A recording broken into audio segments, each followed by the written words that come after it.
किए जिससे कि कश्मीरी जो विस्थापित है, जो 36 साल से भुगत रहे हैं अपने ही स्टेट में, अपनी ही कंट्री में हम भुगत रहे हैं, कि सामने आए, एक यूनाइटेड फोरम बनाए। लेकिन मैं आज इस जो पहल आज कैलम साहब ने उठाई, ये बहुत बड़ा कैलम है, all India Kashmiri Pandit conference का।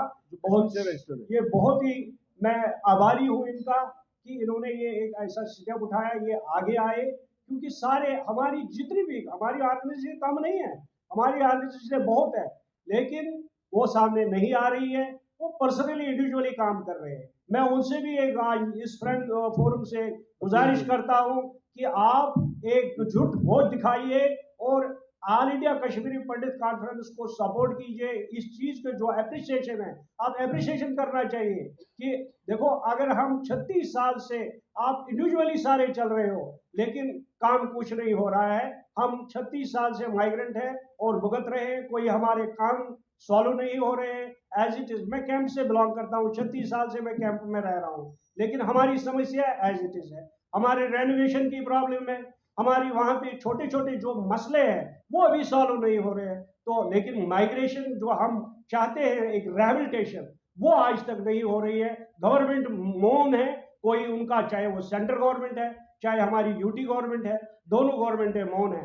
36 साल से हम भुगत रहे हैं, कोई हमारा कोई सुध नहीं ले रहा है। लेकिन मैं आज सभी ऑर्गेनाइजेशन, चाहे वो पॉलिटिकल पार्टी से रिलेटेड है, हमारे कश्मीरी भाई जो उनके साथ रिलेटेड है, उनसे भी एक निवेदन, हम्बल रिक्वेस्ट कर रहा हूं, मैं करके ही आ रहा हूं कि आप एक ऐसा कीजिए कि आप सपोर्ट कीजिए, क्योंकि जब तक हम सपोर्ट आपस में नहीं करेंगे तब तक हम आगे नहीं बढ़ेंगे, क्योंकि हमारी समस्याएं बहुत है।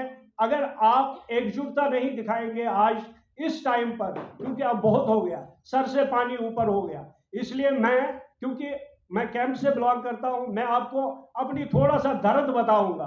36 साल से हम भुगत रहे हैं, हमारे कैंपों की हालत देखिए, वहां पे हालात क्या है।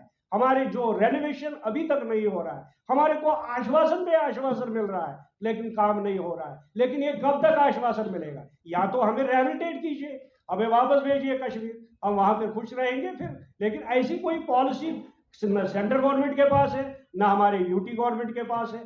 एक छोटे से छोटा चीज जो होता है, एक रिलीफ, वो आज तक, जैसे अभी कलम साहब ने बताया कि छोटा सा एक हमारा रिलीफ है, इतने साल से ये गवर्नमेंट 14 में आई है, तब से ये हमारा रिलीफ नहीं बढ़ रहा है। इसलिए मेरी एक हम्बल रिक्वेस्ट है कि जब तक हम जम्मू में हैं, जब तक हम यहाँ पे शरणार्थी बैठे हैं, मैं सभी, या हमारे जो पीएम साहब है, हमारे अमित शाह साहब जी है, या हमारे उमर साहब है, उनसे यही एक निवेदन हम्बल कर सकता हूं कि सर, हमारी जो सुविधाएं, जो दुविधा में हमें रखा है आज तक, इन जो हमारी ये समस्याएं हैं, इनको जल्द से जल्द समस्या को आप हल कीजिए। और इसमें मैं एक और पॉइंट जोड़ना चाहता हूं कि हमारी जो नौकरियां हैं वो वही 6000 है जो पहले कांग्रेस गवर्नमेंट ने दी थी, लेकिन ये जो गवर्नमेंट आई, इन्होंने कोई हमारे को कोई पैकेज नहीं दिया।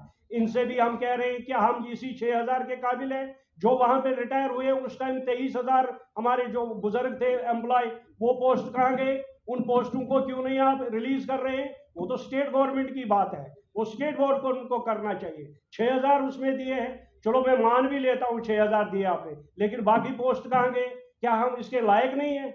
इसलिए हमारे जो बच्चे हैं वो गलत सोसाइटी में लग रहे हैं, नशे में लग रहे हैं। वो गलत सोसाइटी से बचने के लिए हम रिक्वेस्ट ही कर सकते हैं गवर्नमेंट से, हम ज्यादा वो नहीं कर सकते। हम तो हम्बल रिक्वेस्ट कर सकते हैं मोदी जी से, अमित शाह साहब से, और हमारे जो यूटी सीएम साहब है कि आप एक पैकेज निकालिए जिससे कि हमारी जो समस्या है वो हल हो जाए। इसके साथ डालने की कोशिश करें ताकि हमारे जो यूथ है वो गलत कामों में न लगे, तो फैक्ट्रियों में काम करके वो अपने 4 रुपए कमा सकते हैं। तो इसके लिए मैं सरकार को मेहरबानी करके रिक्वेस्ट करता हूँ कि हमारे नौजवान खराब हो रहे हैं, उनकी तरफ तवज्जो दीजिए।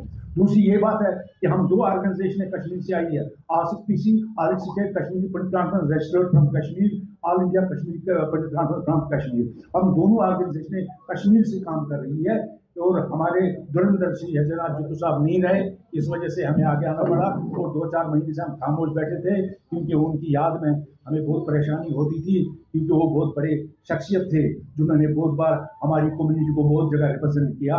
इसके साथ साथ मैं आपको धन्यवाद करता हूँ, मीडिया पर्सनल का शुक्रिया अदा करता हूँ कि आपने अपनी कीमती वक्त यहाँ दे दिया।